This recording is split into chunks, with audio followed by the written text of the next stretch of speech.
నమస్తే. ప్రస్తుతం మనతో పాటు సీనియర్ జర్నలిస్ట్ దాము బాలాజీ ఉన్నారు. ఆయనతో మాట్లాడదాం. నమస్తే సార్. నమస్తే. సార్, పోసాని కృష్ణమురళి అరెస్ట్ తర్వాత అంటే చాలా సేపు కూర్చోబెట్టారు పోలీస్ స్టేషన్‌లో అని జెప్పేసి అంటున్నారు. లేకపోతే ఇంకా టార్చర్ చేశారు అని అంటున్నారు. అసలేం జరిగింది సార్ అరెస్ట్ తర్వాత? ఇక్కడ అరెస్టు మనం నిన్న చెప్పుకున్నాం. ఓబులవారిపల్లి పోలీస్ స్టేషన్ నుంచి ఓబులవారిపల్లిలో ఒక కేసు పెట్టారు. మనీ అని జనసేన లీడరు ఎప్పుడో 10 ఏళ్లకు ముందు నంది అవార్డు సందర్భంగా పోసాని కృష్ణమురళి మాట్లాడిన ఇది విభేదాలు సృష్టించేదిగా ఉంది. ఎందుకంటే నంది అవార్డులు కమ్మ వాళ్ళకి ఎక్కువ ఇచ్చారనేది పోసాని ఆరోపణ చంద్రబాబు పీరియడ్లో.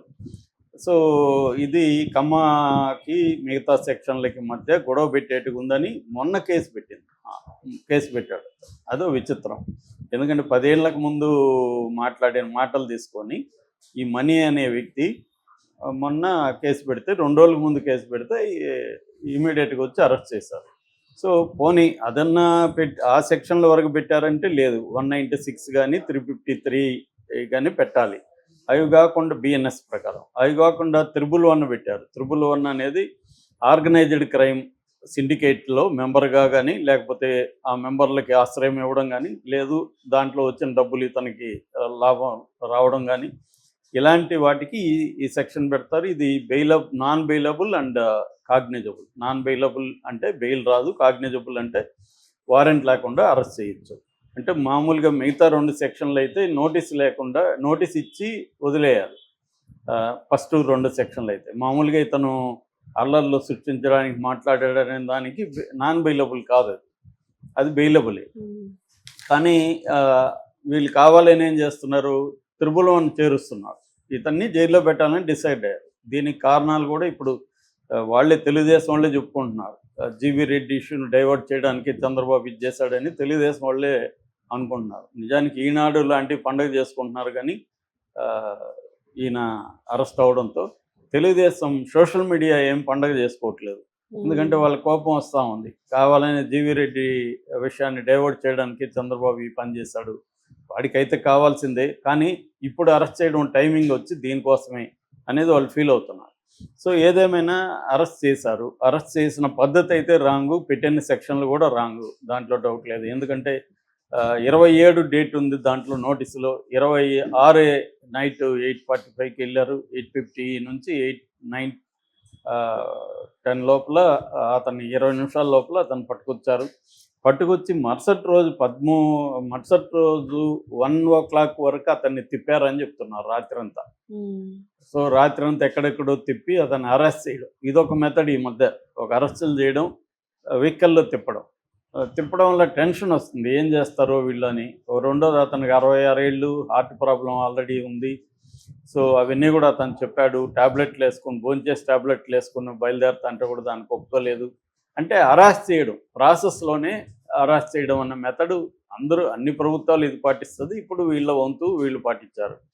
దాని తర్వాత అతన్ని కోర్టుకు ప్రొడ్యూస్ చేస్తే రాత్రి 9 నుంచి మార్నింగ్ 5 వరకు, ఇది కూడా విచిత్రం, నేను ఎప్పుడు చూడలే. మార్నింగ్ 5 వరకు వాదోపవాదాలండి కోర్టులో. మరి ఏమి అంతసేపు వాదించుకున్నారో తెలియదు మనకి. అదంతా లైవ్ పెట్టుంటే బాగుండేది. చాలా కోర్టులు ఇప్పుడు లైవ్లు పెడుతున్నారు కాబట్టి జనాలు కూడా అర్థమవుతుంది ఎలా ఉంటాయి. అలాగా 5 గంటల వరకు వాదించుకున్నాక జరిగింది ఏంటంటే ఇతనికి 14 రోజులు రిమాండ్ ఇచ్చేశారు.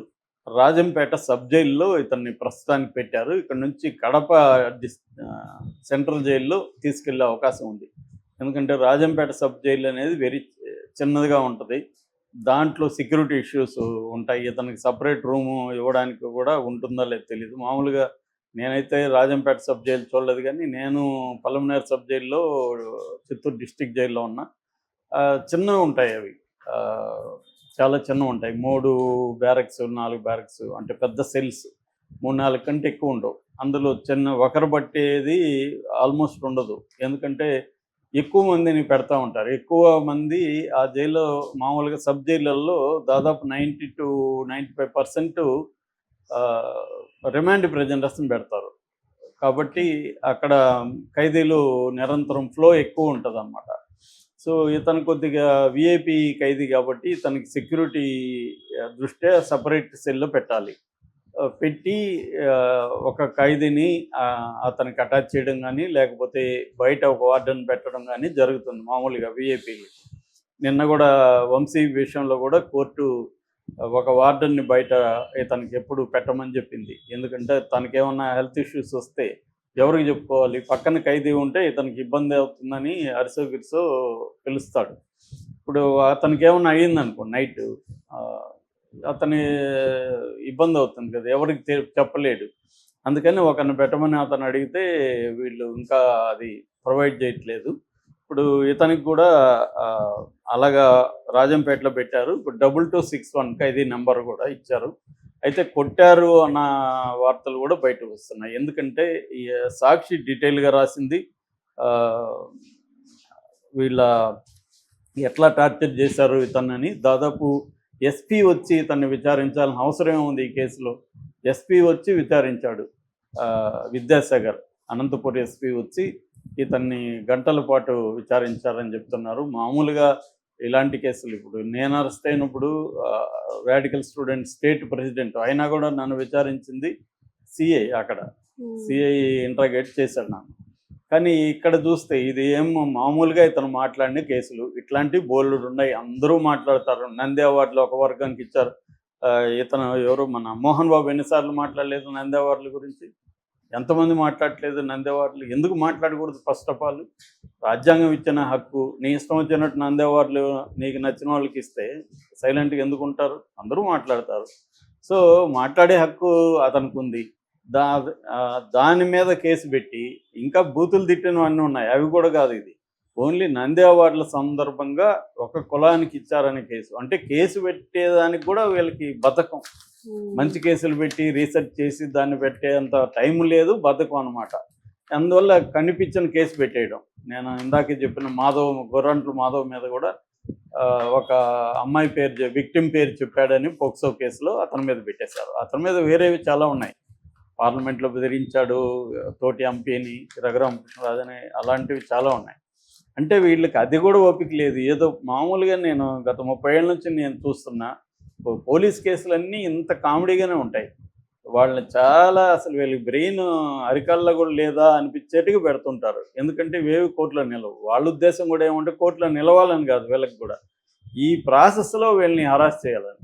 సో ఇక్కడైతే చంద్రబాబు క్లియర్గా నిజానికి పోసాని కృష్ణమురళి మీద పెట్టాలని కూడా లేదు. ఎందుకంటే ఆయన ఎప్పుడో చేతులు ఎత్తేసాడు, సారీ చెప్పాడు, నన్ను వదిలేండ్రు బాబు అని వెళ్ళిపోయాడు. అలాగే చాలామంది చేశారు. ఆలీ వెళ్ళిపోయాడు. శ్రీరెడ్డి పోసాని కంటే 100 రెట్లు తిట్టింది. శ్రీరెడ్డి కూడా సారీ చెప్పింది, అన్నయ్య అంటుంది ఇప్పుడు. సో ఆమె వెళ్ళిపోయింది. మన ఆర్జీవి చేసిన హాని కంటే పోసాని హాని ఎక్కువ చేయలేదు తెలుగుదేశం వాళ్ళకి. కానీ ఆర్జీవిని కూడా వదిలేసి ఏదో విచారణ పేరుతో డ్రామా ఆడుతున్నారు. పోసాన్ని ఎందుకు చేశారు? క్లియర్గా డైవర్షన్ పాలిటిక్స్ అనేది తెలుగుదేశం వాళ్ళే చెప్తున్నారు. సో ఈ చేయడంలో ఏమవుతుందంటే ఏదో ఒక సెక్షన్ నోటికి వచ్చిన సెక్షన్ పెట్టేయడం, హరాస్ చేయడం, రాత్రంతా తిప్పడం, ఇది బేసిక్గా రాంగ్. కానీ కోర్టులు కూడా ఎలా ఉంటాయంటే, నేను పౌర హక్కుల సంఘంలో 5 ఏళ్ళు పనిచేశాను, నాకు ప్రత్యక్ష అనుభవం కూడా ఉంది కాబట్టి చెప్తున్నా. మామూలుగా కింది స్థాయి మేజిస్ట్రేట్ కోర్టులన్నీ పోలీసులు ఏం చెప్తే అది కళ్ళు మూసుకొని పాటించేస్తారు. వాళ్ళు ఎక్కడ అసలు కౌంటర్లు చేయడం కానీ, అసలు ఈయన మీద 11 కరెక్టా కాదు, ఇవన్నీ వాదించారు. దాదాపు 20 మంది అడ్వకేట్లు వైసీపీ తరఫున వెళ్ళారు. 20 మంది అడ్వకేట్లు, అవతల 3 ఉంటే యువతలో 20 మంది వెళ్ళారు కోర్టుకి. పొన్నవోళ్ళు రాత్రి 9 నుంచి మార్నింగ్ వరకు 5 వరకు ఇవన్నీ చెప్పుంటారుగా, వాళ్ళు చెప్పారు. చెప్పిన ఆయన ఇచ్చేశారంటే అర్థం చేసుకోవచ్చు. అంటే కింది స్థాయి కోర్టులంతా కూడా ప్రభుత్వానికి భయపడే పరిస్థితిలో ఉంటాయి తప్ప స్వతంత్ర నిర్ణయాలు తీసుకునే పరిస్థితి జనరల్గా ఉండదు కేసుల్లో.